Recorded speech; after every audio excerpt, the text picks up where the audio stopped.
Bismillahirrahmanirrahim. Alhamdulillahirabbil alamin. Wassalatu wassalamu ala asyrafil anbiya'i wal mursalin sayyidina wa habibina wa syafi'ina wa maulana Muhammadin wa ala alihi wa sahbihi ajma'in.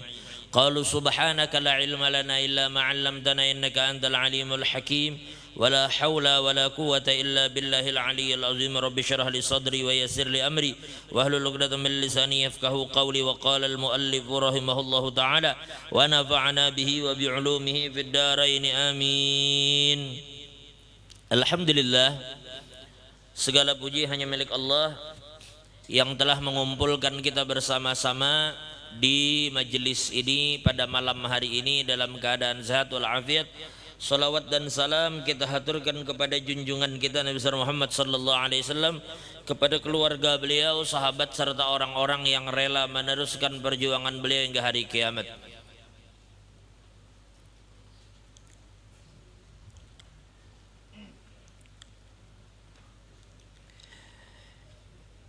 Yang kita muliakan para habaib Al-Habib Muhammad bin Syekh Abu Bakar dan juga seluruh habaib yang hadir pada malam hari ini.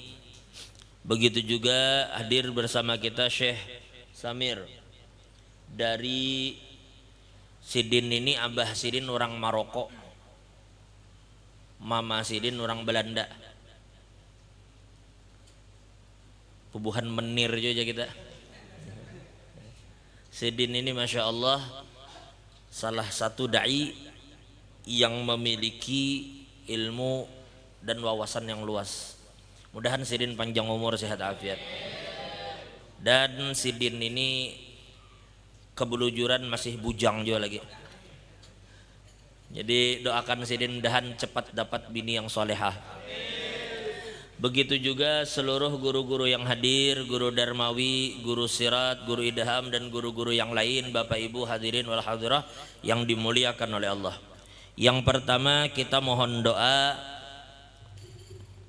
untuk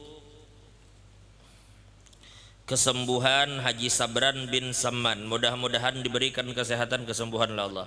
Dan juga Siti Maisyarah dan Siti Aisyatur Ridho binti Muhammad Sarwani, mudah-mudahan dipanjangkan umur, diberikan kesehatan keafiatan oleh Allah.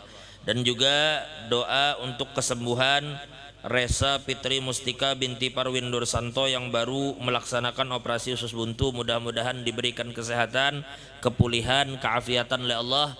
Dan juga bil khusus kita doakan Bapak Haji Muhammad Hendra bin Haji Muhammad Kurdi, mudah-mudahan diberikan kesehatan, keafiatan, panjang umur oleh Allah Subhanahu wa taala.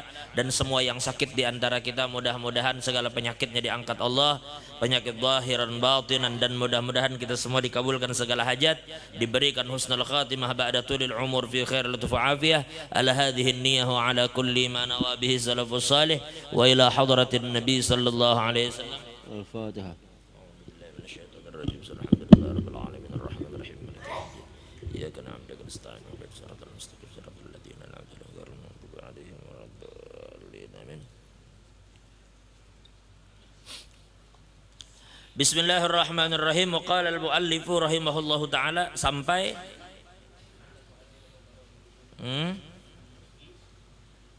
wa minha baik. Bismillahirrahmanirrahim. Wa qala al-muallifu rahimahullahu taala wa minha anna al-muadzina yatradu bi adzanihi syaitan.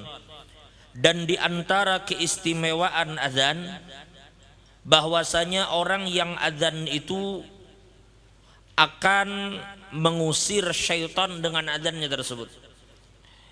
Fa'an Jabir bin Abdullah radhiyallahu anhu qala sami'tu Rasulullah sallallahu alaihi wasallam yaqul inna syaitana idza sami'a an-nida bis-shalah dhahaba hatta yakuna makan ar-rauha. Ujar Nabi sallallahu alaihi wasallam, sesungguhnya syaitan apabila mendengarkan azan atau panggilan salat, maka dia akan pergi sampai ke rauha. Rauha itu dikatakan di sini minal madinati ala sittatin wa salasina mila, sekitar 36 mil.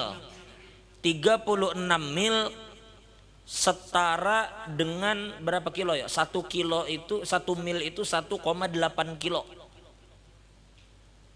1 mil itu 1,8. Berarti 1,8 kali 36. Berapa? Mana kalkulator? Pokoknya jauh. 1,8 kali 36. Ya lebih kurang sekitar berapa? 64 kilo dari kota Madinah. Artinya menjauh maksudnya. 64 kilo kurang lebih mulai sini ke Samboja kan? Ajan di Lok Bahu tak ke Samboja setannya. Dan artinya syaitan itu akan lari dan menjauh dari azan. Cuma Mbah Tuntung azan datangnya pulangnya. Wahiyya allati tu'rafu al-yawm bi bi'rir rahah ba'dal musayyid.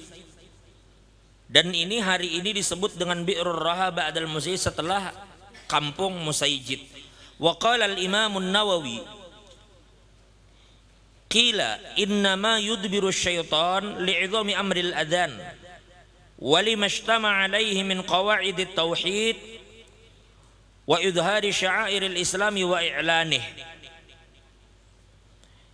Syaitan itu jadi lari karena luar biasanya azan ini, yang mana di dalam azan ini mengandung unsur-unsur tauhid.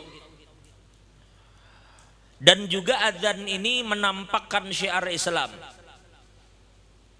Wa i'lanih, dan juga apa bahasa kita, menampakkan. Bukan hanya menampakkan tetapi menyebarkan syiar-syiar Islam. Makanya dikatakan di sini ada khilaf di kalangan ulama terkait azan.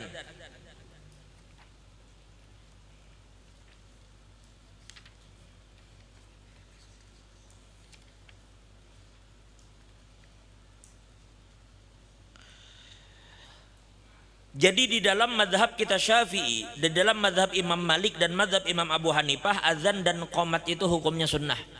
Azan dan qomat hukumnya sunnah. Lah, meskipun kita sendirian atau kita berjamaah salatnya, baik itu adaan atau qodaan. Karena azan itu sudah kita bahas beberapa minggu yang lalu, azan itu berkaitan dengan sholatul maktubah, dengan sholatnya. Bukan masalah inya jamaah atau tidak, bukan masalah inya di waktunya atau di luar waktunya. Pokoknya bila sholat itu sholat wajib, ada azannya, titik. Artinya kalau orang kesiangan bangun subuh, jam 8 pagi baru bangun, tetap jam 8 inya azan. Cuma kan dosa juga nyaring-nyaring. Karena kan ada juga nang di kiau, saurang aja nang terbangun jam 8. Orang bersubuh jam 5 juga. Jadi sedang aja lah, sekedar mendengar suara telinga kita nih, suara kita mendengar. Azan jangan kada azan. Lah. Nah, tetapi ujar Habib Ahmad bin Hasan, apabila ada orang yang azan di masjid, kita di rumah nih. Di masjid terdengar azan, tapi kita sholat di rumah. Maka ujar Habib Ahmad bin Hasan, cukup azan yang di masjid itu jadi azan kita, dan di rumah kita langsung qomat. Artinya ketika kita berada di rumah, orang di masjid azan, lalu kita hendak sembahyang lawan bini, kita langsung aja qomat, kada perlu lagi azan. Ujar Habib Ahmad bin Hasan, aku melihat Al-Imam Syafi'i di dalam mimpiku, Al-Imamul Ghazali di dalam mimpiku. Aku tanyakan kepada Imam Ghazali, apakah bisa azan masjid itu menjadi pegangan bagi orang yang sembahyang di rumah? Artinya cukup dah azan masjid, jadi di rumah tinggal qomat. Ujar Imam Ghazali bisa. Nah, cuma ujar Habib Ahmad bin Hasan, masalahnya para penuntut ilmu ini tidak akan mau menerima bila kadada nasnya.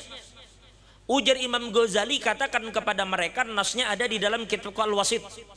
Cari di dalam itu. Ternyata aku buka, ujar Habib Ahmad bin Hasan, dasar ada di dalam kitab itu dinyatakan bahwa azan muadzin di masjid itu cukup, sehingga kita di rumah ini tinggal qomat saja. Lah, baik. Jadi ulun-ulang, menurut Imam Syafi'i, Imam Malik dan Imam Abu Hanifah, azan itu hukumnya sunnah. Dan sekali lagi ulun ulang, sunnah ini berkaitan dengan sholat fardunya. Bila sholat itu wajib, maka azan. Kita kada peduli di tengah orang banyak atau sendirian di kebun, di dalam waktunya atau di luar waktunya. Bilanya sholat fardu, azan. Hukumnya sunnah, titik. Yang kedua, menurut Imam Ahmad ibn Hanbal, bahwasanya azan dan iqamah itu fardu kifayah. Artinya seandainya azan itu tidak dikumandangkan, maka sekampungannya berdosa. Li ahlil amsar. Kita di kampung rami, kada ada nang azan. Tahu ya orang barataan. Bahwasanya sudah masuk waktu, tahu aja, oh jam 8 sudah jar. Jam 8 nyata sudah isya. Sembayangan aja langsung, kada ada yang azan, kada ada dikumandangkan azan, kada ada dikumandangkan qomat di kampung itu. Maka ujar Imam Ahmad sekampungannya berdosa karena hukumnya fardu kifayah. Nah, hal ini juga sama di dalam sembahyang fardu lah. Sembahyang fardu jamaah itu memang di dalam mazhab kita, ulama saja beda pendapat. Ada yang katakan fardu kifayah, ada yang katakan fardu ain, ada yang katakan sunnah. Tetapi di dalam mazhab kita disepakati bahwa yang terkuat di dalam mazhab kita bahwa seandainya di kampung kita ini tidak ada yang berjamaah, masjid kosong dari jamaah, di rumah jamaah, ulun dengan bini ulun berjamaah, guru idham lawan bini sirin berjamaah, karena guru sirat lawan bini sirin berjamaah, tetapi tidak nampak syiar di kampung itu dengan jamaah, maka sekampungan itu jar ulama hukumnya dosa. Kenapa? Karena fardu kifayah dari sisi menampakkan syiar di kampung itu. Itu kalau kita bicara aja. Cuma kalau azan di dalam mazhab kita sunnah. Tetapi ujar Imam Ahmad, jadi 3 mazhab, Imam Abu Hanifah, Imam Malik, Imam Syafi'i mengatakan sunnah. Sedangkan Imam Ahmad mengatakan fardu kifayah.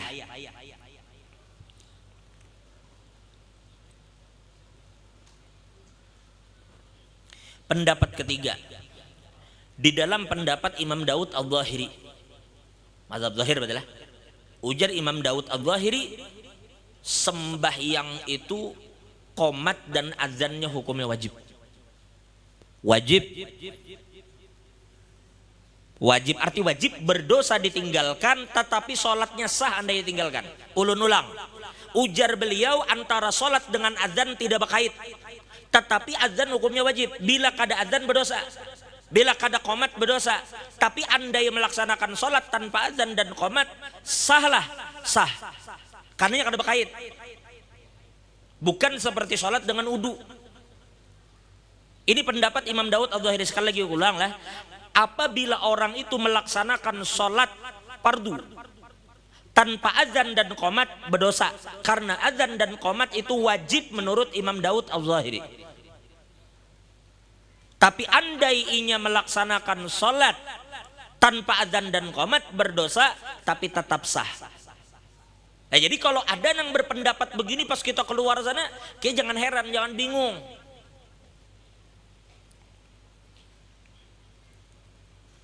Karena mendakar pendapat Ibnu Hazm bingung.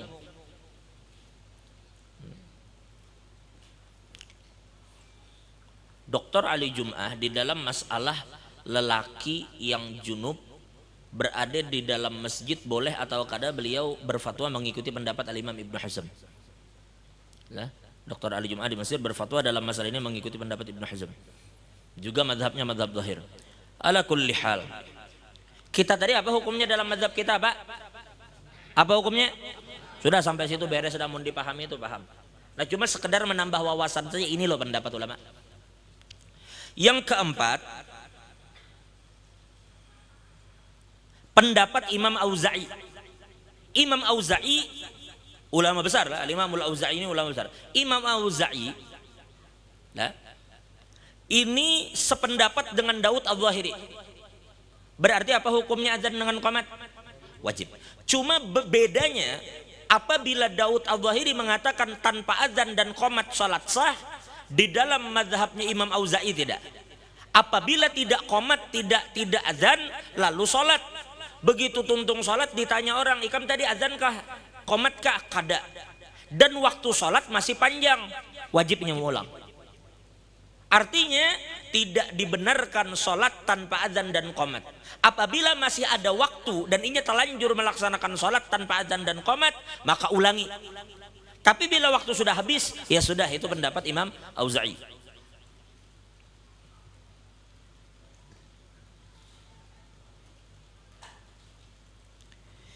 Adapun pendapat Imam Atha ini lebih ketat lagi. Azan dan qomat wajib apabila tidak dilaksanakan sembayangnya ulang di luar atau di dalam waktu. Jelas lah? Di luar atau di dalam waktu.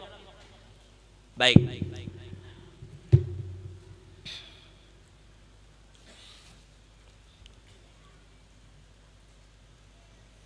Berarti pendapat pertama di dalam mazhab Imam Abu Hanifah, Imam Malik, Imam Syafi'i hukumnya sunnah azan dan iqamat. Penjelasan tentang azan dan iqamat sudah kita bahas minggu lalu.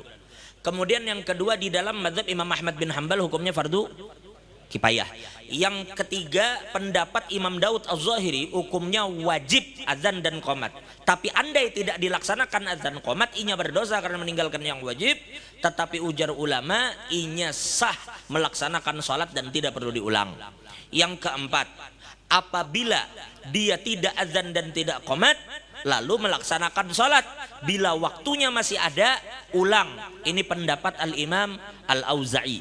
Yang kelima pendapat Imam Atha. Ujar beliau, apabila tidak azan tidak qomat, ulang, titik, di dalam atau di luar waktu sholat. Sampai mana tadi tuh? Oh baik. Masalah izhar sya'airil Islam. Wa qila li ya'sihi min waswasatil insan indal i'lani bitauhid. Dan dikatakan bahwasanya itu yang dimaksud karena syaitan itu putus asa dari mewaswasi manusia ketika kalimat tauhid itu diiklankan.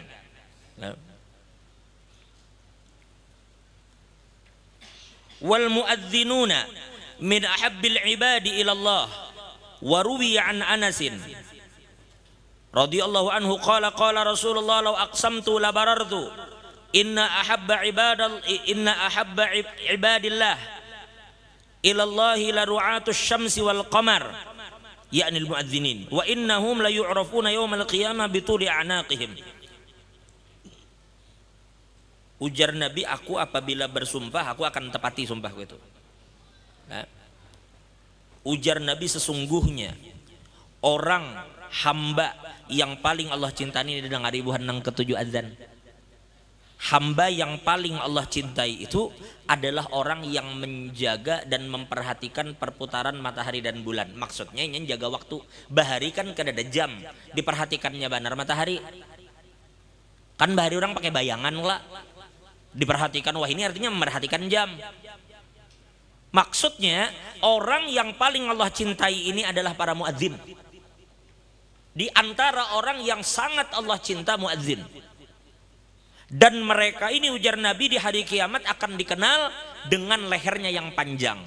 Apa itu leher panjang? Kena akan lihat setelah beberapa penjelasan setelah ini, karena ada dijelaskan apa itu dimaksud dengan bituli anaqihim. Wa min mazayal muadzinin anna itmama ghufranillahi lil muadzin wa darka rahmatihi ta'ala lahu biqadril faragil ladzi yamla'uhu sautuhu. Dan di antara keistimewaan para muadzin bahwasanya kesempurnaan ampunan yang mereka dapatkan dan juga rahmat yang akan mereka peroleh itu sekedar seberapa jauh suara mereka berkumandang di dalam azan tersebut. Makanya makin nyaring makin bagus. Nyaringi intinya azan tuh nyaringi. Kalau qomat maka qomat tuh kan di dalam masjid aja. Artinya untuk orang-orang yang sudah datang menandakan bahwa waktu sholat telah dimulai. Kalau azan ini dasar memanggil. Makanya ulama mengatakan apabila tiba waktunya dan muadzin memandang waktunya azan meskipun imam menyuruh kena aja azan, kada azan. Bila azan tuh hak muadzin. Pokoknya muadzin kada kawa diganggu gugat. Bila waktunya azan. Dan antara azan dengan qomat jauh kada apa-apa lah, kada apa-apa. Nang penting qomat dengan sholat semalam jangan jauh kan gitu Pak. Kita sudah bahas minggu lalu. Mualat antara iqamat dengan salat. Makanya kami di Hadramut apabila azan lah Isya 1 jam kemudian baru qomat. Baru mereka sholat. Karena kita belajar ba'dal maghrib. Setelah belajar ba'dal maghrib masuk waktu Isya. Dulu ulun membaca dengan Habib Fikih habis maghrib. Azan, bila waktu azan berdiri sikung. Azan, tuntung azan, doa, sudah lanjut lagi belajaran. Nah, kada masalah. Pokoknya bila muadzin merasa azan. Nah, qomat beda lah. Qomat itu hendaknya muadzin ini menunggu aba-aba imam. Karena untuk qomat itu hak imam. Imam melihat jamaah siap. Oh, jamaah sudah siap, sudah pas, sudah siap. Andai kata di kumandangan qomat mereka kada gelabakan. Ujar imam, ayo muadzin qomat. Nah, itu baru muadzin qomat. Artinya dalam urusan qomat perhatikan imam. Kalau imam mengerti, imam yang akan memberikan kode. Ujar imam, aqimus shalah. Ayo, kumandangan qomat, kita laksanakan salat. Jelas inilah.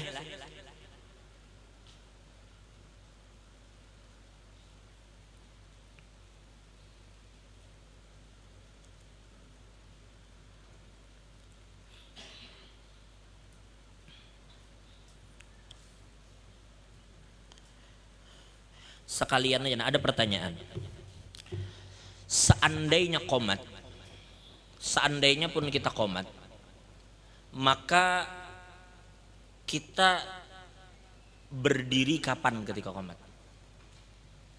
Ketika qomat dikumandangkan, kapan kita berdiri? Di dalam mazhab al-Imam Syafi'i,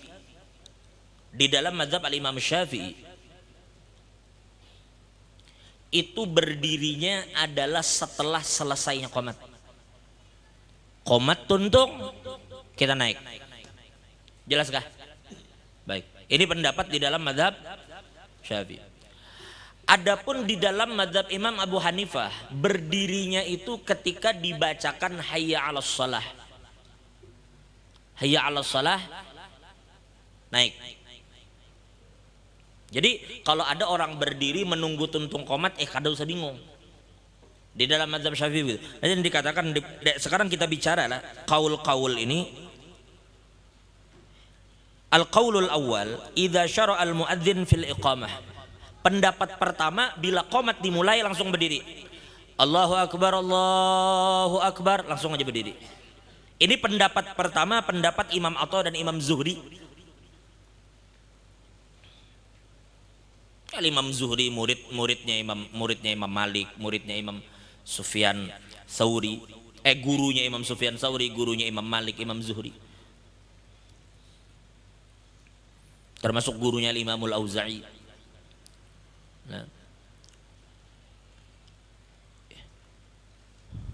Imam Zuhri ini orang yang oleh Imam Bukhari dibagi tabaqat muridnya itu menjadi 5 tabaqat.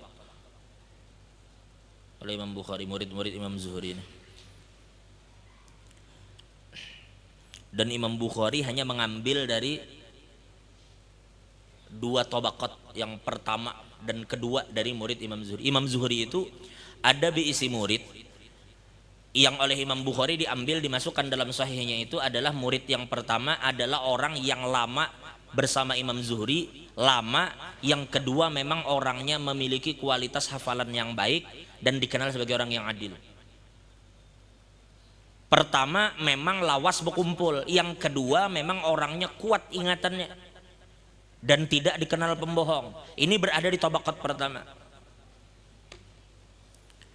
Orang yang berada di tabaqat kedua, ini supaya kita mengerti kayak apa Imam Bukhari itu telitinya di dalam mengambil hadis. Tabaqat kedua atau tingkatan kedua adalah orang yang bertemu Imam Zuhri tidak lama. Ya mungkin di akhir umur saja, bertemu sebentar, tetapi memang jujur dan memiliki ingatan yang baik. Dan riwayat-riwayatnya tidak bertentangan dengan yang lain. Ini yang kedua. Nah, ini pun oleh Al-Imamul Bukhari pendapat yang dimasukkan di dalam hadisul usul, maksud hadisul usul itu hadis yang biasanya dijadikan hadis pertama. Di dalam Bukhari, coba perhatikanlah, Bukhari itu bila ada satu bab, karena ada hadis permulaan di bab itu namanya hadisul usul.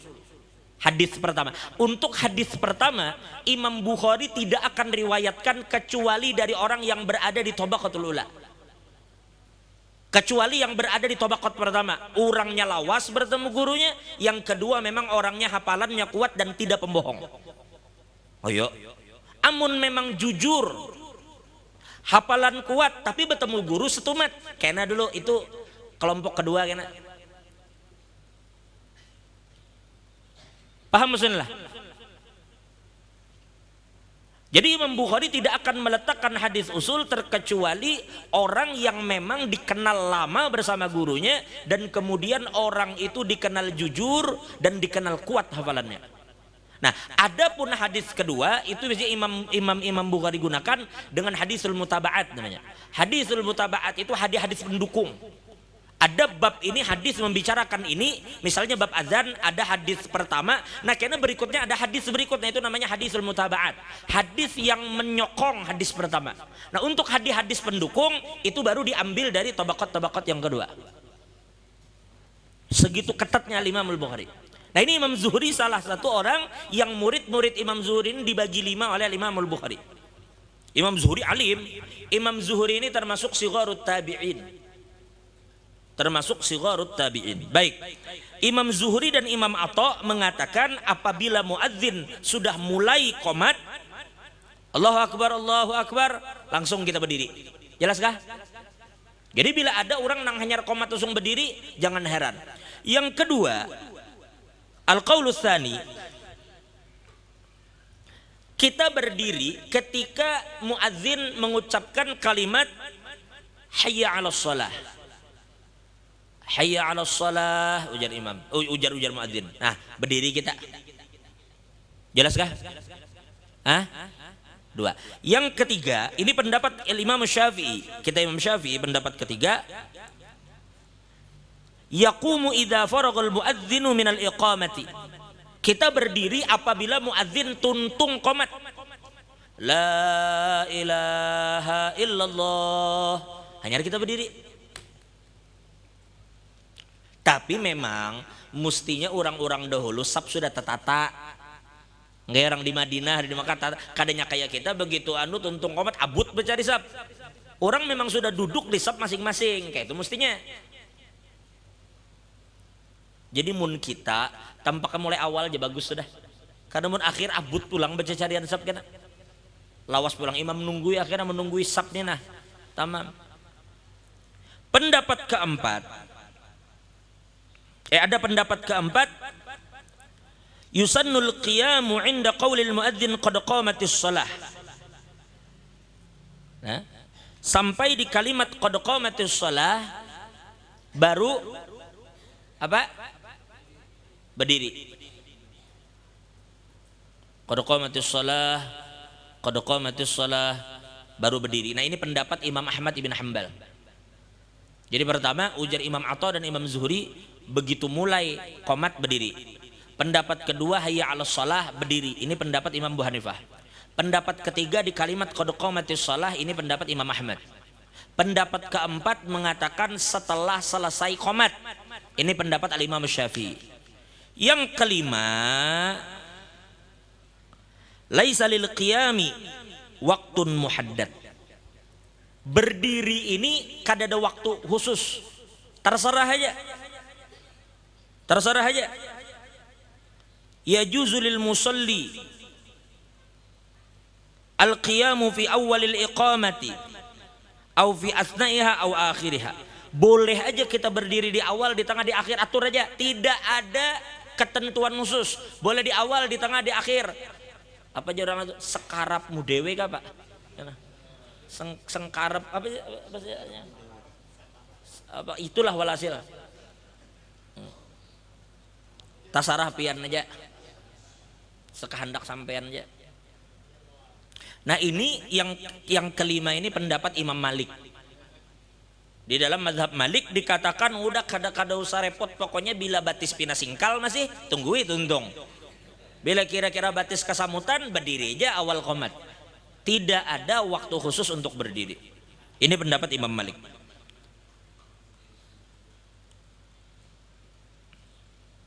Nah, ada lagi pendapat sementara ulama mengatakan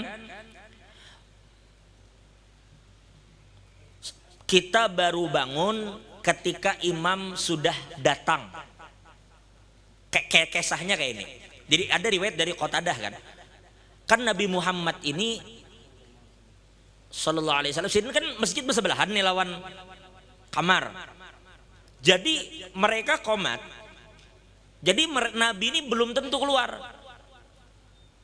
Qomat la ilaha illallah belum juga keluar. Nah, maka Nabi mengatakan, ujar Nabi, idza uqimatis shalah fala taqumu hatta tarawni. Ada sementara ulama membawa dalil ini, ujar mereka, kita nanti saja berdiri ketika imam pun bujur-bujur sudah siap untuk menjadi imam. Artinya mun imamnya belum datang, kita berbaris sudah. Tapi ini kalau imamnya tetap ditunggu nang kaya Nabi. Tapi mun kita kada, kalau amun kita mun orang sudah berdiri siapa nang ada itu jadi imam. Kada repot. Jelas lah. Jadi walhasil ujar mazhab Malik tidak ada batasan khusus di sini. Artinya boleh di awal, boleh di tengah, boleh di akhir. Apabila hendak di akhir membuat Imam Syafi'i. Apabila hendak hayya 'alas shalah Imam Abu Hanifah. Hendak qad qamatis shalah Imam Ahmad bin Hambal. Hendak di awal sama sekali Imam Atha dan Imam Zuhri. Hendak tasarah aja Imam Malik. Udahlah, cukup. Nah, jadi ini kita sampaikan supaya jangan gara-gara berdiri qomat aja ribut. Jangan. Orang hendak menunggu, kita nih kadang-kadang kan mengira qad qomatis shalah jar berdiri. Rupanya itu jangan pernah didengar. Nya bilanya itu lalu karas buta akhirnya. Datang ke maka jaga usirin. Begitu qad qomatis shalah orang masih bersandaran di tiang masjid. Bangunan kada sih.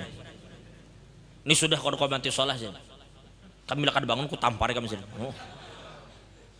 Saking memaksakannya apa nang sidin tahu.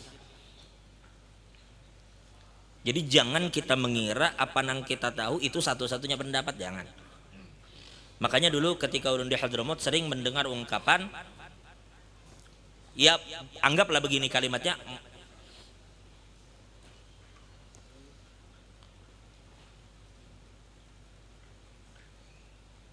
hukum Allah lah, boleh dikatakan kalimatnya anggaplah hukum Allah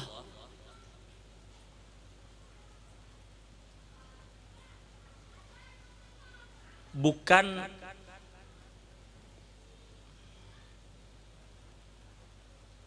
kayak apa sih bahasa, hukum Allah bukan madhab Maliki atau madhab Hanafi, tetapi madhab Hanafi itu bagian dari penerapan hukum Allah. Jadi kada bisa kita mengatakan gambaran hukum Allah itu ada dalam madhab Hanafi atau madhab Malik, kada. Tetapi setiap madhab ini merupakan bagian. Bisa dipahami bagian itu, paham masalah? Jadi kalau beda pendapat tuh kada usah terlalu anulah kita. Kada usah terlalu risau dan ribut hanya karena perbedaan pendapat. Itulah nikmatnya menuntut ilmu itu di situ. Karena justru kenikmatan ilmu itu ketika kita menyelam di ranah khilaf. Selama khilaf itu memang mu'tabar lah, dan kita memang harus ada modal. Harus ada modal tentunya untuk menyelam di lautan khilaf ini. Orang bila mandi di pantai, bagi orang awam kayak kita atau kakanakan itu kuitannya akan bepandir, ikam jangan jauh-jauh mulai pantai aja. Ikam jangan jauh-jauh karena menjaga, ya lah. Maka bagi mereka karamian main di pinggir pantai itu, main pasir, main kelomang, main bola pinggir pantai, beban-banan paling 100 meter dari bibir pantai, rame banar sudah. Tapi mun bubuhan-bubuhan bule nyak mau kayak itu. Nyak ada asih mainan nang di pinggir pantai. inya ke tengah laut mainnya di tengah laut dan nyelamnya. Tapi tentunya ketika inya menyelamnya membawa alat. Ada alatnya nyelam, ada yang membawa tabung, ada yang membawa batis apa tuh? Batis kodok. Ada nanginya membawa macam-macam, ada modal. Yang kedua profesional orangnya. Yang ketiga memang ia dibimbing oleh orang-orang nang pengalaman di situ. Kadang yang tiba-tiba kita hanya nyelam juga. Nah. Jelas itu kira-kira lah. Nah. Lalu kemudian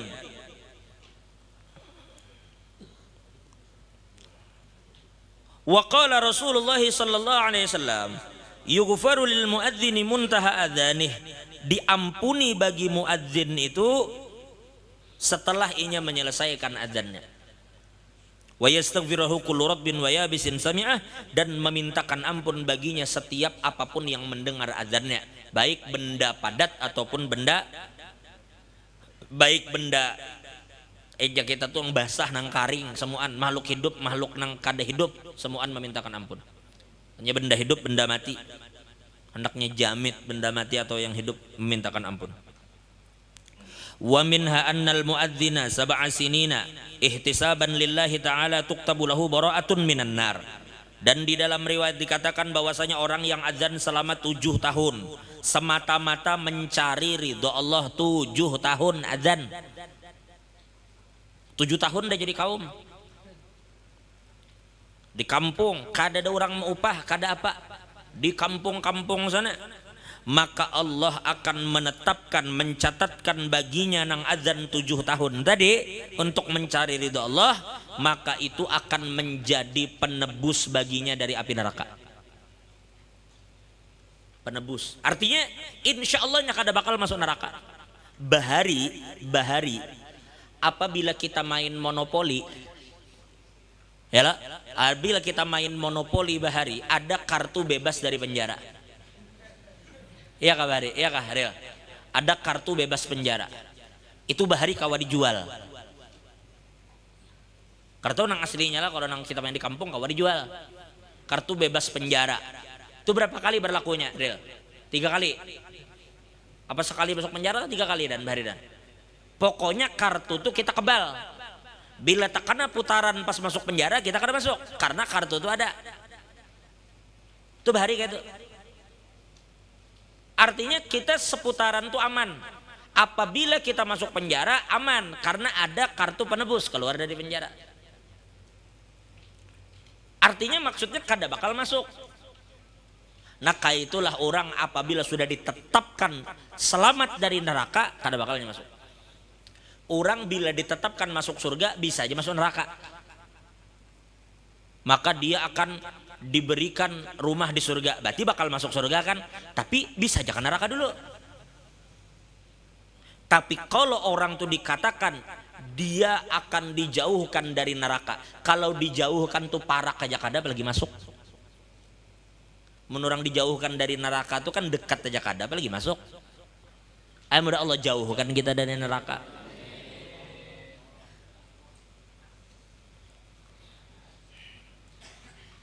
Makanya bagus bila berdoa tuh Allahumma inna nas'aluka ridhaka wal jannata wa na'udzubika min sakhatika wan nar.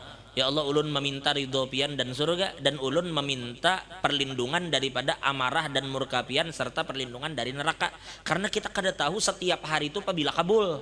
Musia hari itu pas doa kabul. Musia hari itu pas doa kabul.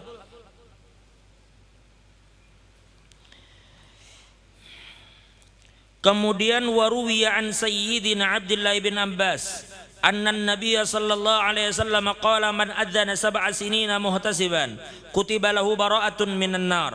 Barang siapa yang adzan selama 7 tahun untuk mencari ridha Allah, maka ditetapkan baginya itu sebagai penebus inya dari api neraka. Nya akan dilepaskan dari neraka. Wa minha anal muadzin mahfuzun min ahwalil qiyamati fi makanin barizin mutamayyizin an ghairihi min ahlil mauqif. Dan orang yang adzan akan dijaga dari huru hara kiamat. Orang hari kiamat tuh ribut karena gelabakan nya ada. Dan di riwayat lain orang adzan ini relay adalah orang yang pertama kali dari umat Nabi yang akan diberikan baju setelah dibangkitkan. Setelah para nabi, ba'dan nabiyyin. Awwalu man kasahullah indal ba'ats man al-muadzin. Orang yang pertama kali diberi pakaian ketika bangkit dari kubur adalah para muadzin. Jadi muadzin itu kada betelanjangan nih. Ini kada betelanjangan, ini diberi pakaian langsung. Kan kayak apa biar muadzin? Cuma orang menganggap remeh. Apa gawian jar anu ulun selama ini anu Jepang anu jadi kaum jar. Kaum itu sebenarnya pengabdian lah, mengabdi. Cuma kesiannya bang, kaum ini ngaran inya menjaga waktu bang. Sembayang sehari 5 kali. 5 kali berarti azan. Jaka inya tuh hendak begawi juga kayak orang, sedangkan inya memperhatikan zuhur dan asar. Makanya wajar aja kita ini bukan orang nih, bahasanya bukan orang azan meminta upah. Tetapi kita berterima kasih atas bantuannya, kesiagaannya menjaga waktu sembahyang tadi, memberitahu kita. Inya membersihkan masjid. Itu kebaikannya untuk kita orang kampung nih. Nah, hal jazaul ihsan illal. Maka kita memperhatikan mereka pulang. Sudah juga kita nang begawi di pasar, kita begawi di kebun. Adainya dirinya hendak waktu zuhur, paksanya menunggui masuk zuhur azan nih, masuk asar azan nih. Kada ada liburnya sembahyang. Mun begawi ada libur sembahyang, kada ada libur. Jadi makanya pantas mereka tuh untuk orang-orang kampung nang memperhatikan mereka. Mustinya bukannya muadzin minta perhatikan, tapi kita nang di sekitar mereka tuh nang berpaham-paham memperhatikan. Jadi anggap remeh. Mana gawian nang kainnya nang dijamin nih bakal selamat daripada api neraka 7 tahun nih. Nang pertama kali diberi baju ini di hari kiamat setelah dibangkitkan dari kubur. Imbah itu dikatakan lehernya paling panjang.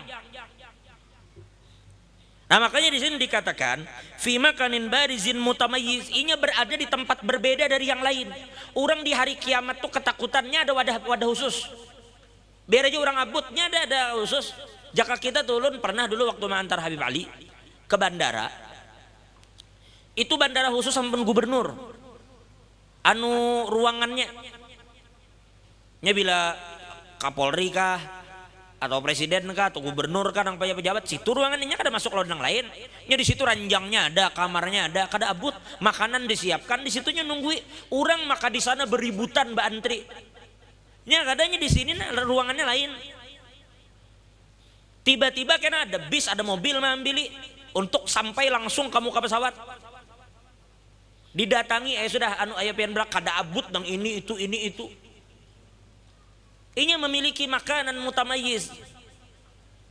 Ada tempat yang berbeda. Di dalam riwayat lain dikatakan ala kusbanin min misik. Inya orang muadzin itu di hari kiamat kena, mereka akan berdiri. Kusban itu kalau bahasa kita tuh lah, jakanya kita berjalan di padang pasir. Ada kalau gundukan padang pasir itu ada, kalau paham lah. Bila kita di padang pasir ada kalau gitu bukitnya bukit pasir juga tapi bukit. Bila orang berdiri di situ, tentu seluruh orang yang ada di padang pasir melihat kelak. Nah itu maksudnya orang-orang muadzin akan berdiri di tempat itu kayaknya. Yang terbuat dari misik. Kau kan tahu kita hakikatnya kayak apa misik tuh, walhasil kayak itu. Artinya berada di tempat khusus muadzin ini. Kebaikan yang ia dapatkan banyak. Berapa banyak orang sholat ini dapatkan pahala karena ini menunjukkan kebaikan, ini mau membawai orang. Nya adzan datangan orang. Jadi luar biasa lah. Kama jaa an Rasulillah sallallahu alaihi wasallam annahu qala al muadzinuna atwalun nasi a'naqan yaumal qiyamah. Ujar Nabi, para muadzin ini adalah orang yang paling panjang leher di hari kiamat. Baik, kita akan lihat panjang leher. Disebutkan di dalam kitab Al-Hawi, ya, Al-Hawi Al-Kabir. Masalah tulul anak deh. Masalah panjang leher apa maksudnya? Al-awwal, takwilnya. Yang pertama, annahum aktsarun nasi raja'an wa amala. Mereka adalah orang yang paling besar harapannya di hari kiamat kepada Allah adalah para muadzin. Kenapa? Karena memang janji yang diberikan kepada mereka banyak. Maka orang yang paling besar harapan dan akan terkabul harapannya di hari kiamat itu para muadzin. Menjulang, ketika yang lain ketakutan, maka mereka akan menerima harapannya itu. Yang kedua, takwil kedua, annahum aktsarun nasi jam'an wa adharuhum hizba. Yang kedua, mereka adalah orang memiliki paling banyak pengikut. Memiliki paling banyak pengikut.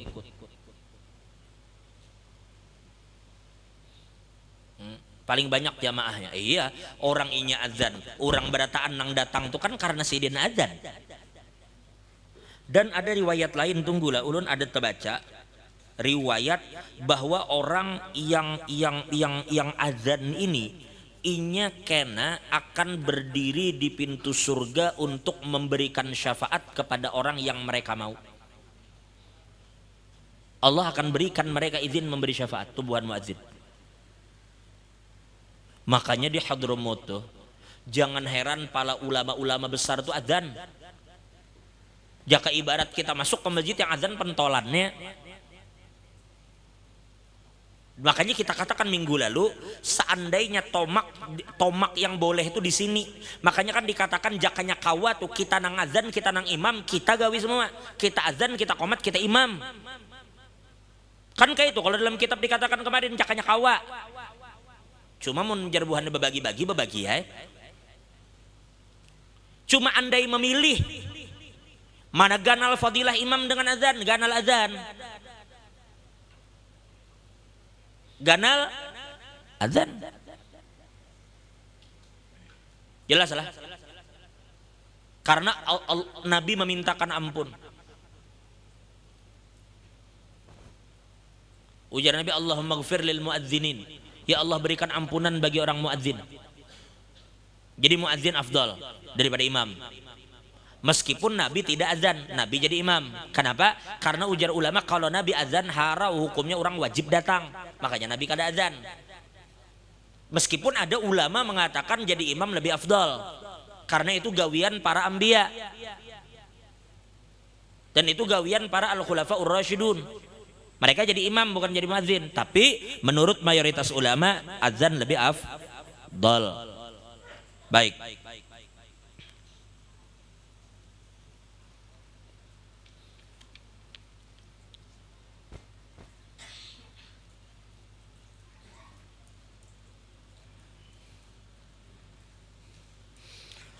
Ada riwayat di sini daripada Sayyidina Abdullah bin Mas'ud, dengarkanlah. Ujar Abdullah bin Mas'ud, "Lau kuntu muadzinan ma balaitu an la ahujja wal aghzu." Ujar Imam Abdullah bin Mas'ud, sahabat Nabi, apabila aku menjadi muadzin, maka uzin kada peduli lagi, itu cukup sudah bagiku. Aku kada peduli lagi, aku sudah berhaji atau belum, aku umpat berperang atau kada. Jaka peribahasa kita, belum ada kesempatan ketemu musuh. Sekarang kita nih berjihad, kemana nambo parang? Hendak bahaji, umroh aja masih ditutup, belum kawa apa-apa. Tapi sin aku kada berkecil hati, kenapa? Masih ada azan. Aku sin bila azan sin cukup bagiku tuh. Meskipun aku belum kawa bahaji, aku belum kawa berjihad. Kenapa? Karena di dalam riwayat lain setelah ini kita akan lihat. Setelah ini kita akan lihat, kita akan baca setelah inilah. Makanya Sayyidina Umar pernah mengatakan, Sayyidina Umar laulal khilifah la azantu. Laulal khilifah, maksudnya itu seandainya bukan karena beban kekhilafahannya nang ngolah ku repot, niscaya aku akan jadi muadzin. Lah. Baik.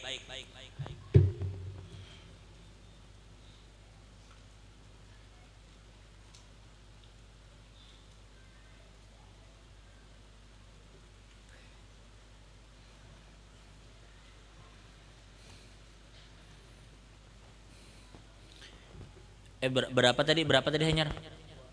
Hanyar 2 kah? Jawab. Hanyar 2. Sebutingnya annahum aktsarun nasi isra'an ilal khair.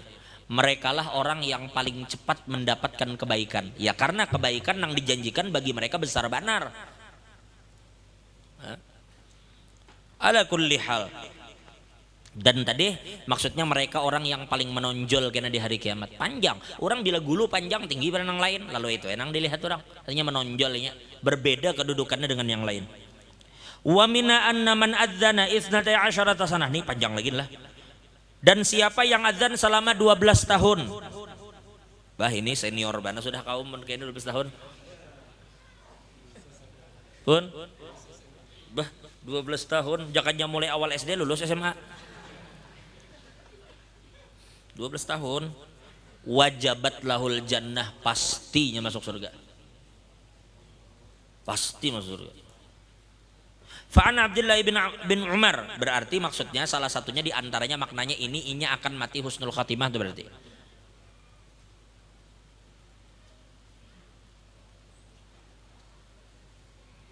Ujar almarhum Guru Bakri, lamun ada tuh orang jizin diulahkan rumah di surga karena mungkin orangnya kan neraka.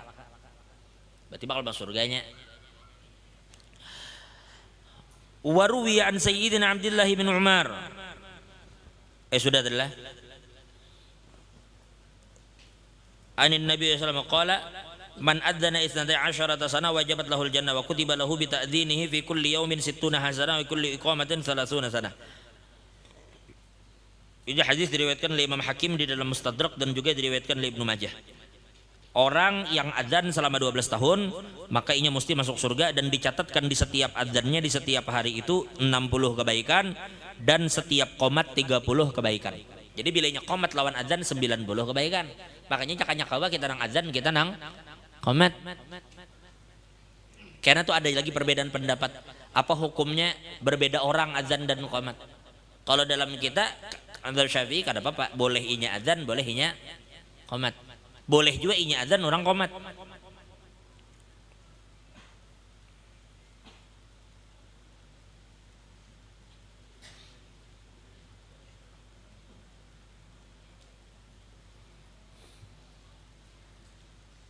Wal muadzinuna hum min khiyari ibadillah, dan orang-orang yang muadzin ini adalah termasuk orang-orang pilihan Allah. Pilihan dari sekian hamba Allah. Ja'a fil hadithi anna Nabi sallallahu alaihi wasallam qala inna khiyara ibadillah alladzina yura'una asy-syamsa wal qamara wan nujuma li dzikrillah. Dan sesungguhnya orang-orang pilihan dari sekian hamba Allah adalah orang-orang yang memperhatikan matahari dan bulan dan bintang li dzikrillah, untuk mengingat Allah, maksudnya adalah para muadzin. Wal muadzinuna yuhsyaruna yaumal qiyamati ala halihim alladzi matu alaih, dan para muadzin akan dibangkitkan di hari kiamat atas hal mereka ketika mereka mati. Makanya dikatakan al muadzinu yub'atsu min qabrihi muadzina. Para muadzin itu kayaknya dibangkitkan di hari kiamat azan. Ada dua orang, makanya dikatakan yamutul mar'u ala ma 'asha alaih wa yub'atsu min qabrihi ala ma mata alaih. Orang akan mati sebagaimana kebiasaannya hidup. Nya ketujuh nuntut ilmu, boleh jadinya mati ketika nuntut ilmu. Inya ketujuh bersolawat, boleh jadinya mati ketika bersolawat. Karena mustahil itu. Dan apabila inya mati dalam keadaan itu jadi dibangkitkan kayak itu juga. Makanya lah dikatakan apabila ada orang tulah berihram, maka ketikanya berihram talbiyah lah. Labbaik Allahumma labbaik, labbaik la syarika laka labbaik. Rupanya belum tahallul meninggalnya. Meninggal dalam keadaan berihram. Berarti mata muhriman, mata dalam keadaan berihram. Apa? Yub'atsu min qabrihi mulabbiya, maka inya bangun dari kubur karena bertalbiyah. Bangun dari kubur, labbaik Allahumma labbaik, bangun dari kubur. Timbul bertalbiyah. Kai tujuh abuhan kaum. Kaum apa jar, kaum muslimin kah? Ini orang-orang nang ketujuh adzan.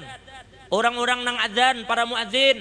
Yub'atsu min qabrihi muadzinainnya akan dibangkitkan dari kubur dalam keadaan adzan. Wa ruwiya an sayyidina Jabir bin Abdullah. Maaf.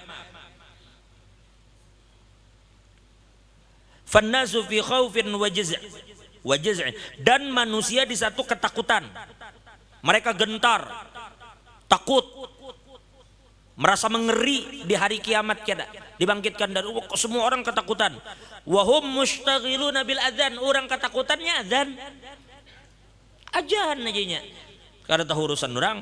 Waruwi an sayyidina Jabir anna Rasulullah sallallahu alaihi wasallam qala.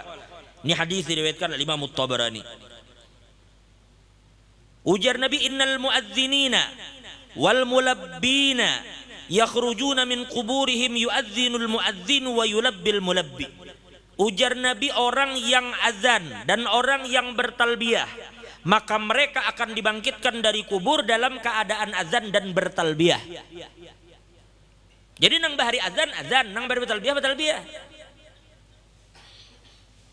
Jadi hati-hati ya. Kayak apa kita hidup, kayak itu kita mati. Kayak apa kita mati, kayak itu kita bangkit.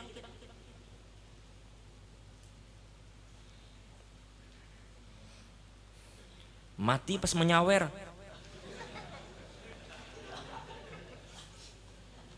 Boleh jadi yub'atsu min qabrihi musawiran.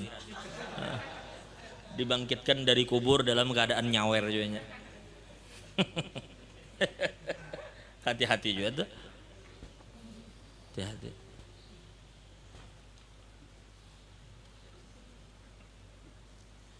Ya Allah.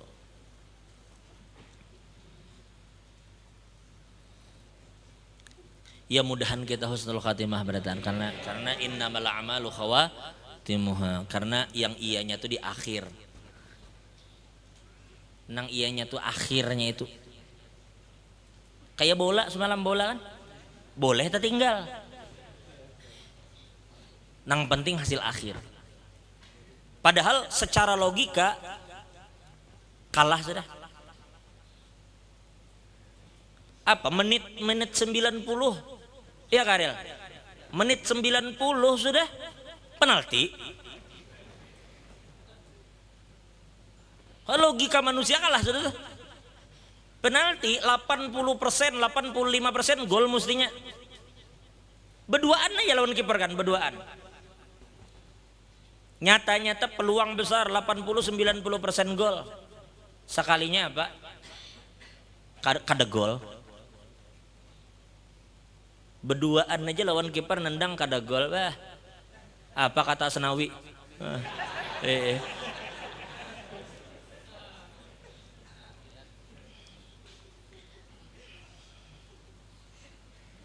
Nya kadang-kadang mesti kayak itunya. Dan akhirnya tuh nah, orang bisa jadi seumur hidup bermaksiat inginnya lawan Tuhan.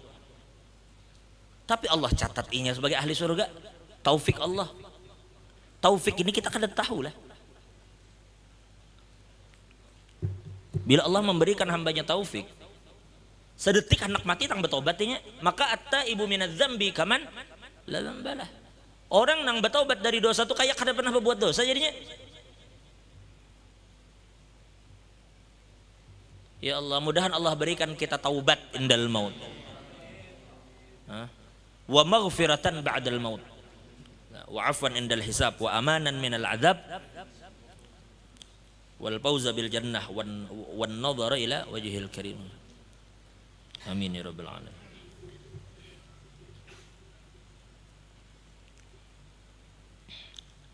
Cukuplah. Jadi nah ini karena sekali lagi ulun ulang masalah ini azan ini jangan dianggap sepele inilah. Ini hal-hal yang luar biasa. Dulu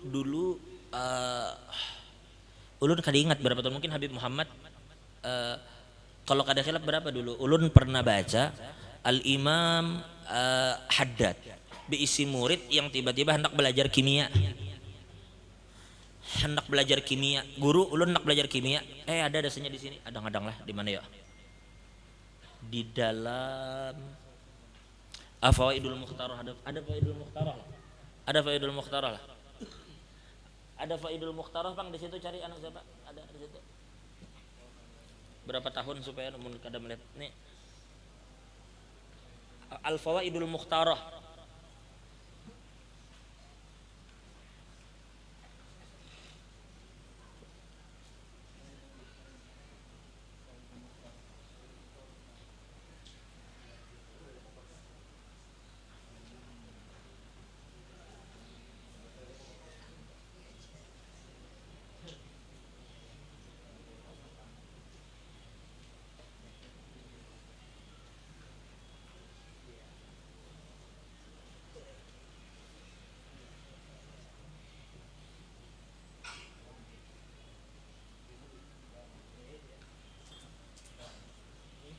Adalah.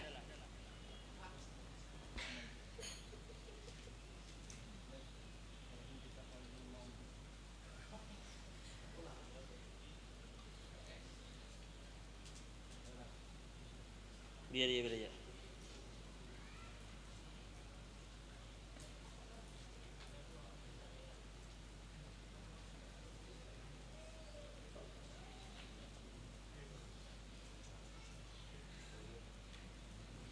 Oh, ini Imam Haddad Bekesah.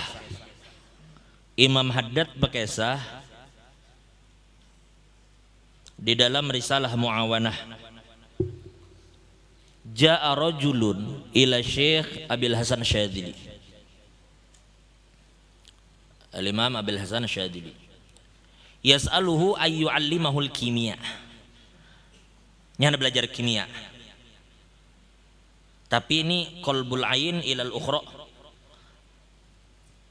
ka qalbi turab dhahaba. Ini adalah ilmu ini, ada ulun kada perlu ceritakan orangnya. Ini karena ulun kada tahu apakah si empunya diri ridho diceritakan atau kada. Karena orangnya sudah wafat Allah yarhamu rahmatul abrar. Cuma walhasil beliau ini adalah salah satu murid yang disayangi oleh Guru Bangil. Beliau ini salah satu murid yang disayang Guru Bangil.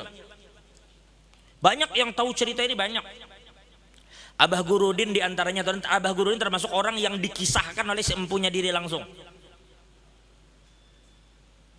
Abah Gurudin itu orang yang diceritakan oleh seempunya diri langsung. Nah seempunya diri ini parak lawan Abah karena sama-sama sekolah dulu di Martapura. Cuma Sidin dulu di dalam pagar, Abah di Darussalam. Walhasil Sidin ini ada menggawi-gawian nih amalannya. Dasar-dasar belampah mana? Dasar dilampahkan. Akhirnya apa? Dasar kawa menggawi, mengubah benda itu jadi emas, dilampahkan. Dasar bujur kejadian lah. Dan orangnya ada. Langsung dari muntung orangnya. Ini sebenarnya di satu sisi karomah Guru Bangil. Benda tuh bisa dijadikan emas. Alasabil wallahu alam itu karomah, tapi ijar sini ini dilampahkan. Gawilah. Dapat ilmunya orang gawi. Dasar dapat. Ujar Sidin, aku nih menggawi ini sering coba aja. Bujur kan ini. Dasar bujur, dasar jadi emas. Udah aja, ku bawain jual dasar bujur asli. Begitu bulik di Kiau Guru Bangil. Sini ikam anu kan kalau disebut malah sini ikam sini. Datanglah orang tadi. Nyawa betobat juga Guru Bangil. Betobat wah ini juga. Kenapa Guru? Nyawa beulah mas kalau nyawa menggawi itu, kalau menggawi itu nah takajut itu sabar tahu menggawi seorang, melampahkan seorang kadang-kadang dihabari. Ujar Guru Bangil nyawa menggawi itulah betobatnya mas. Artinya minta ampun Allah Taala. Ulun ingatnya di sini, lihat. Di sini ada kalimat yang dimaksud ilmu nang dikehendaki si murid. Jadi qalbul ain ilal ukhra, merubah benda menjadi benda lain. Ini jadi emas. Ayo.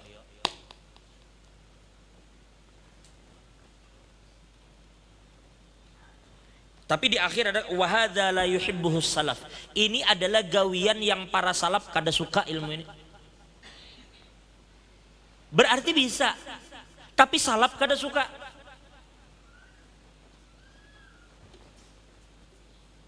salap kada suka. Ini terjadi juga dulu. Al Habib Abdullah bin Umar bin Yahya itu pernah dapat lampu nang kayak kisah kita tuh nang Aladin. Itu dalam manakib Habib Abdullah bin Umar bin Yahya. Dapat ketika beliau berangkat haji, ada dapat dari salah satu orang Maroko menjulungi. Ikam janya ini adalah jin bahadam di sini. Bila ikam hendak apa, ikam panggil aja jin di sini. Apa nang ikam suruhnya gawi? Jin tuh ada? Ada. Loh, jin tuh bisa disuruh lah. Bisa benar. Nabi jin loh. Nabi Sulaiman loh nyuruh jin. Nabi Sulaiman itu jin tunduk. Ikam nih anak kubari orang Maroko anak meninggal. Inya melihat Habib Abdullah bin Umar di julungnya, ini ikam ambil nih. Ikam bila perlu apa-apa, ikam anu botol nih nah. Atau wadah nih. Karena ada jin bahadam. Inya akan menuruti apa yang ikam hendak. Udah ya Habib Abdullah bin Umar bin dijulungi ambil sampai bulik ke Hadramut, sampai ke Masileh. Kadai digatuk. Suatu hari sini iseng. Cobaan aja bang. Cobaan. Gosok. Dasar ada jinnya. Ada. Ikam kalau kada percaya kena relay, kena aku tunjukkan. Ada bukunya aku pegang. Yang menceritakan itu. Kalau pangku ngarang. Ujar Habib Abdullah bin Umar, keluar jin. Ujar Habib Abdullah, kayak ini aja aku minta Habib Abdullah, ikam carikan mutiara di laut. Cariakan mutiara di laut. Sup pergi jin. Begitu datang dasar bujur membawakan mutiara yang masih basah. Basah masih mutiaranya. Akhirnya dasar bujur diambil di laut. Ya Abdullah bin Umar canggih juga. Habis itu kan sudah hai. Ujar Abdullah bin Umar bulikakan aja. Bulikakan aja gitu. Bulikakan lah. Kada diambil. Jangannya kita. Kan makanya yang orang kadang julung ke kita.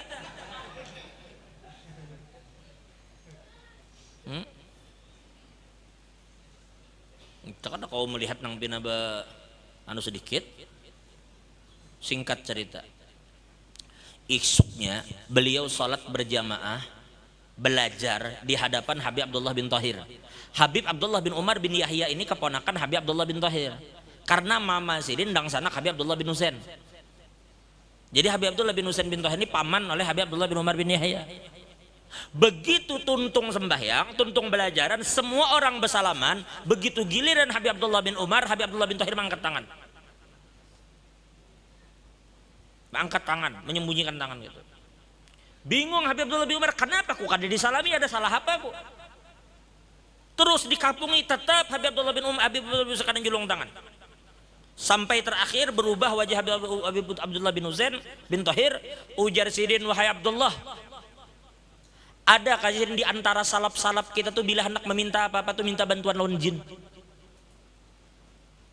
Padahal Habib Abdullah bin Umar bin Yahya kada juga mah anu hendak bujur kah ini bisa bujur kah? Kada dirawa oleh Habib Abdullah bin Husain, kada dijulungi tangan bersalaman. Kada ya Habib Abdullah bin Husain. Aku bertakut kan ada kasalaf kita kayak tunggawi. Itu mereka ini kuat berjalan di jalan aslaf. Ini bukan kada terjadi. Jangan kita kira jin itu inya nampak dilihat oleh para anbiya lalunya mustahil dilihat oleh para aulia. Oh kada. Kada aulia, nang kada aulia gini Allah menghendaki. Bisa jin itu dilihat oleh orang-orang yang dikehendaki Allah. Coba kada kau juga ngaku-ngaku, dikit-dikit jin. Jangan juga.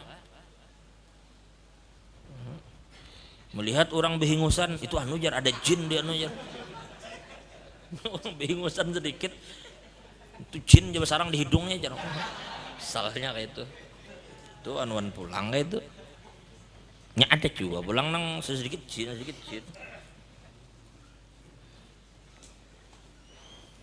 Tuh orang pengantutan tuh jin jam haru-haru parutnya tuh jar.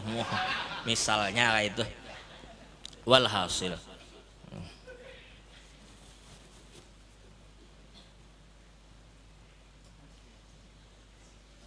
Nah kita bulik tadi sedikit biar aja ulun alang-alang mengisahkan kada tuntung. Jadi murid tadi meminta lawan Imam Syadzili, guru lajari pang ulun ilmu kimia tadi nang kawama anu tadi. Maksud kimia di sini lain kimia nang di SMA kelas IPA tuh lain lah. Akhirnya fa amarahu syai' ayyuqima indahu sanah. Lalu si guru tadi nyuruh ujar sidin, ikam hendak apa gerak sebenarnya itu, ujar si murid, ulun hendak dengan ilmu tuh artinya kena menggawi ini kawa diubah menjadi emas. Ya entah maksudnya nih lah, entah maksudnya memang ilmu yang dipelajari. Mungkin boleh jadi karena emas itu kan macam-macam tuh, ada emas putih kan. Ada emas ini, mungkinnya belajar ilmu nang ini dicampur jadi emas ini. Jadi loh, jangan dikira loh para ulama-ulama kita bahari itu kada ahli dalam masalah-masalah begini. Itu Al-Imam Sya'rawi, Al-Imam Mutawalli Asy-Sya'rawi. Itu ahli di dalam ilmu fisika. Ujar Pak Kiai Haji Muslihuddin. Itu sirin ahli dalam ilmu-ilmu umum tuh ahli Imam Sya'rawi dan tafsir harat. Sampai ada salah satu Imam Kuba, ini ujar Syekh Samir nih. Imam Kuba Syekh Saleh Al-Maghamisi. Ini dari sidin, ini ulun dapat nih dari Syekh Samir nih. Syekh Saleh Al-Maghamisi Imam Masjid Kuba. Itu mengatakan bahwa Imam Sya'rawi itu ka'annahu khuliqa lit tafsir. Ka'annahu khuliqa lit tafsir. Seakan-akan dilahirkan, diciptakan untuk tafsir aja memang. Coba. Tapi beliau ini ahli dalam berbagai macam ilmu. Tuh Dr. Yusri Jabir, salah seorang mursyid dia tarekat Syadzili yang ada di Mesir, ulama besar, mertua daripada Syekh Usama Al-Azhari. Itu dokter bedah dan ketua asosiasi dokter bedah di Mesir. Jadi para ulama kita nih, jangan dikira mereka tuh ketika ulama dalam agama, mereka kada ahli dalam bidang yang lain. Oh kada. Justru itu hebat begitu. Ada ulama kena ahli dagang, ada ulama kena ahli ilmu komputer, kena ada ulama ada ahli ilmu mesin.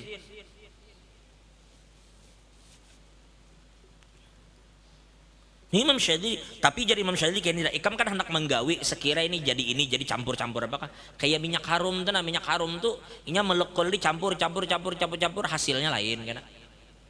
Ini minyak harum tuh sama kayak itu ada peracik-peraciknya juga, kada sembarangan meracik minyak harum tuh.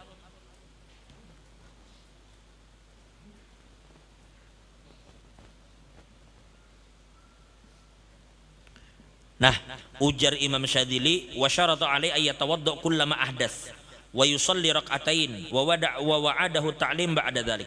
Ujar Imam Syadzili kayak ini aja. Aku jasidin berpesan lawan ikam selama setahun, kene kam setelah setahun kula jadi. Tapi kam setahun berdiam lawan aku, kada kula jadi apa-apa, berdiam aja di sini setahun, kada kula jadi sehurup pun. Maka si murid tadi minta lajari, kada jadi setahun ikam sini. Kada kula jadi apa-apa. Tapi sini aku mensyaratkan ke ikam, apabila ikam batal berwudu, habis berwudu sembahyang 2 rakaat. Itu aja. Pokoknya setiap batal wudu, sembahyang 2 rakaat sunnah wudu. Karena batal lagi berwudu, sembahyang. Kayak itu aja setahunan. Ungut-ungut di rumah perguruan.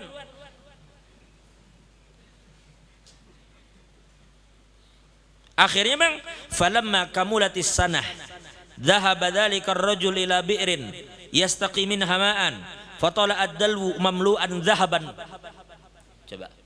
Ketika lelaki tadi setelah tepat setahun yang disuruh gurunya, tiba-tiba pas setahun pakantut pulang, batal, langsung tulak ke sumur, menimbai gayung ember, tak timbai ke dalam apa? Sumur. Begitu timbai sumur, tarik, krek menarik, ember nang ditimbai ke dalam sumur, ngambil banyu, pacang bodoh. Begitu diangkat, ternyata itu ember penuh dengan emas, bukan dengan banyu. Bujur-bujur emas seemberan takajutinya. Lalu nya adukan lawan gurunya. Faqala lahu syekh, ujar sidin qad sirtal an kulluka kimia. Ujar sidin semalam ikam hana belajar kimia kan. Sekarang jasidin ikam jadi kimia seikungan. Artinya ikam itu menjadi ainul karomah sudah.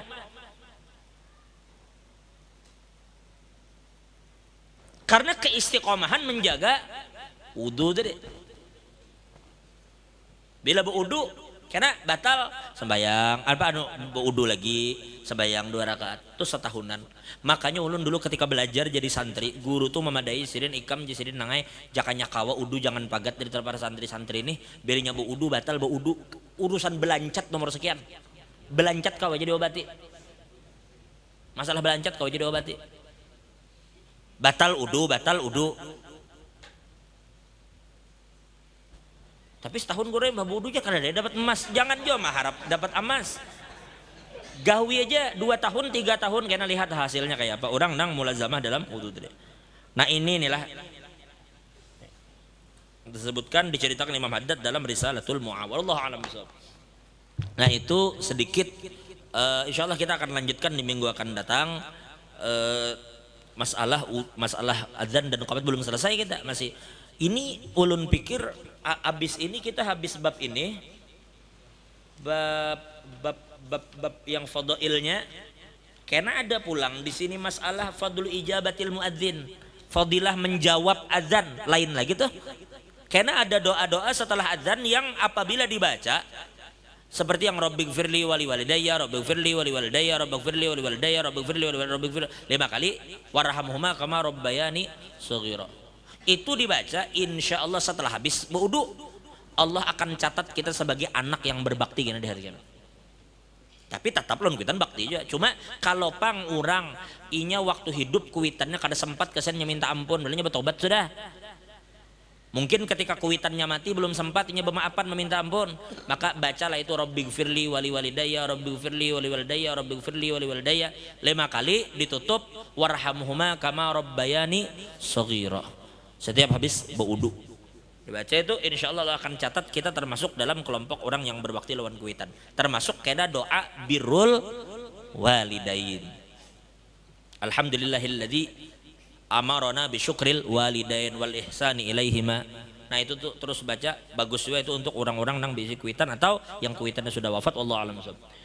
Cukuplah insyaallah, kita akan lanjutkan lagi di minggu akan datang. Allah ampuni dosa kita, Allah tutup segala aib dan kekurangan kita. Mudah-mudahan kita diberikan kesehatan, keafiatan oleh Allah, dan mudah-mudahan kita semua yang hadir diberikan husnul khatimah ba'da tulil umur fi khair lutuf afiyah. Dan kita mohon kepada Allah semua yang sakit mudahan sehat dan sembuh.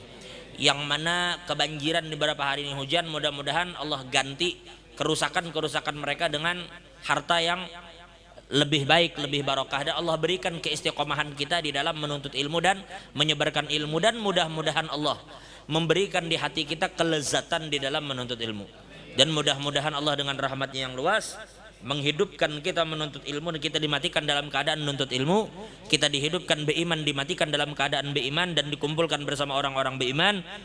Allah berikan kita husnul khatimah بعد طول العمر في خير لطف عافية على هذه النية وعلى كل ما نوى به سلف صالح وإلى حضرة النبي صلى الله عليه وسلم. الفاتحة.